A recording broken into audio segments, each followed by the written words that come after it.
Go. Kalau sebut pasal syurga makanan di Setiawan, memang tak sah kalau tak sebut Pasar Malam Bandar Baru Setiawan Perdana. Pasar malam ini merupakan pasar malam kedua terbesar di daerah Manjung tau.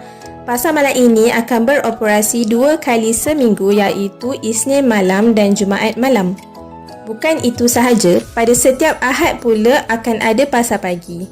Di sini memang penuh dengan makanan viral, makanan tradisional, street food dan pelbagai lagi pilihan yang pasti membuat anda rambang mata. Kalau kita masuk pasar malam ni, confirm tak jumpa jalan keluar dah. Yang paling best, kalau anda tinggal di kawasan perumahan BBSAP, hanya sekitar 5 ke 10 minit sahaja untuk sampai ke sini.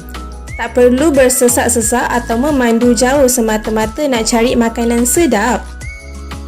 Jujurnya, kalau datang ke Setiawan tapi tak singgah pasar malam ni memang rugi.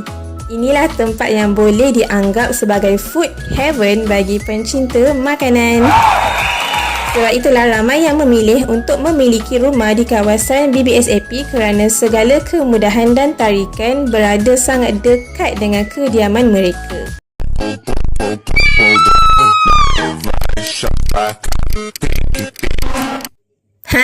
Terkejut tak? Saya saja je nak grab attention korang. Jangan marah. Kalau anda jenis yang suka bawa keluarga beriadah, kawasan ini memang ada satu tarikan yang sangat-sangat menarik. Ianya terletak bersebelahan Clubhouse BBSAP. Terdapat deretan kios makanan yang bukan sahaja mudah diakses, malah menjadi tempat kegemaran ramai selepas beriadah. Bayangkan selepas penat bermain di taman tema air atau berenang di kolam renang, anda tak perlu lagi memandu ke tempat lain untuk mencari makanan. Hanya berjalan beberapa langkah sahaja dan terus boleh menikmati pelbagai pilihan hidangan. Kios-kios ini mula beroperasi sekitar jam 5 petang sehingga malam. Suasana pada waktu malam pula memang cukup cantik tau, dengan lampu-lampu hiasan yang digantung di sekitar kawasan kios. Ianya menjadikan tempat ini sangat meriah dan selesa untuk seisi keluarga. Memandangkan kolam renang dibuka sehingga jam 9 malam, anda boleh terus membawa keluarga makan malam selepas selesai beriadah. Memang sangat praktikal kan? Dan ianya menjimatkan masa kita.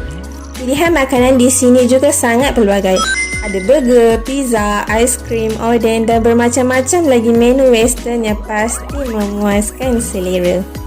Kalau anda seorang peminat makanan western, kawasan ini memang wajib masuk dalam senarai tempat kegemaran anda. Sebab itulah ramai penduduk suka tinggal di kawasan ini.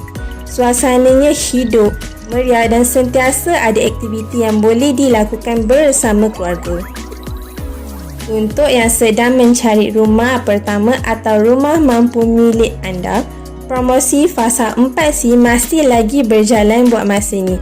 Namun kita tak tahu sampai bila promosi ini akan diteruskan. Rumah mampu milik dengan tawaran seperti ini bukan datang setiap hari tau.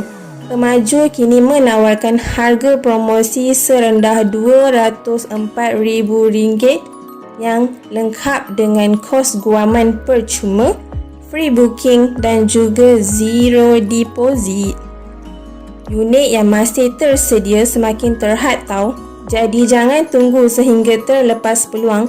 Hubungi saya sekarang untuk semak kelayakan dan dapatkan maklumat lanjut sebelum semuanya habis ditempah.